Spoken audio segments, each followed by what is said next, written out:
এই গণতন্ত্র হচ্ছে লুটপাটের ব্যবস্থা, গণতন্ত্র হচ্ছে শোষণ জুলুমের ব্যবস্থা, এই গণতন্ত্র হচ্ছে দলাদলির ব্যবস্থা, গণতন্ত্র হচ্ছে চাঁদাবাজের ব্যবস্থা, গণতন্ত্র হচ্ছে জাহান্নামে যাওয়ার ব্যবস্থা।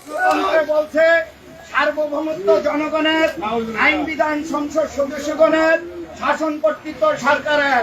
গণতন্ত্রের মাধ্যমে দাসত্ব মানুষের, আনুগত্য মানব রচিত আইন বিধানের, উপাসনা গায়রুল্লাহ।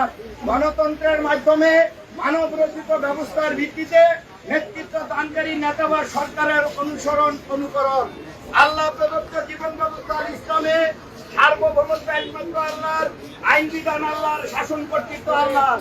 ফলে দাসত্ব একমাত্র আল্লাহর, আনুগত্য একমাত্র আল্লাহর, আইন বিধানের উপাসনা একমাত্র আল্লাহর।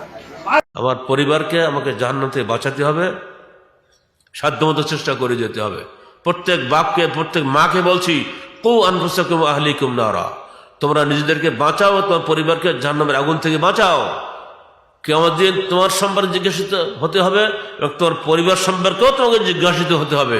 তবে হ্যাঁ, আল্লাহ পাক যদি কারো ভাগ্যে কিছু লিখে থাকেন তো কিছু করার নাই। যেমন নূহ আলাইহিস সালামের স্ত্রী বাঁচতে পারেন নাই, লূত আলাইহিস সালামের স্ত্রী বাঁচতে পারেন নাই।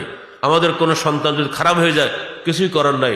নূহ আলাইহিস সালামের ছেলে, বড় ছেলে বাঁচতে পারেন নাই প্লাবনের ডুবা থেকে। এরকম যদি আল্লাহ পাক কারো ভাগ্যে লিখে থাকে তো বাবার তো মায়ের কিছু করার থাকে না।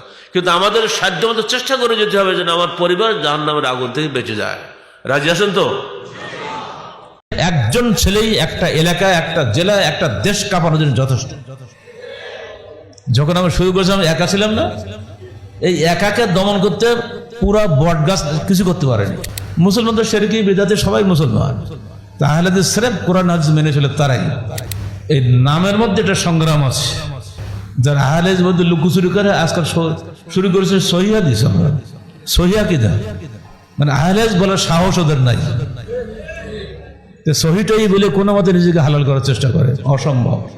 আপনার রফদানের কোনো দরকার আমার নেই, আপনি হাত নিচে বাঁধেন গিয়ে, না হাত ছাড়িয়ে দেন তাও দেন, কিন্তু আকীদা হবে আমি আহলে হাদিস। আহলে হাদিস যুব সংঘ একটা বিপ্লবের নাম। আহলে হাদিস যুব সংঘ শিরক বিদআতের বিরুদ্ধে একটা বিপ্লবী স্লোগানের নাম। আহলে হাদিস যুব সংঘ বলতে পারাটাই সবচেয়ে বড় গর্বের কথা। সরল মানুষ ভুল করলে ক্ষমা চায়, কুটিল মানুষ ভুল করলে জীবনে ক্ষমা চায় না, বলে আমি ঠিক। ইমামুল আইম্মা ইমাম আবু হানিফা রাহমাতুল্লাহ আলাইহি, তাকে যখন বলা হলো, হে ইমাম, আপনি বাগদাদের প্রধান বিচারপতির পদ গ্রহণ করুন। তিনি বললেন, হে খলিফা, আপনার দোয়াই পদ গ্রহণ করব, আর আপনার অন্যায় বিচারের পক্ষে আমি সই করে দেব প্রধান বিচারপতি হিসাবে।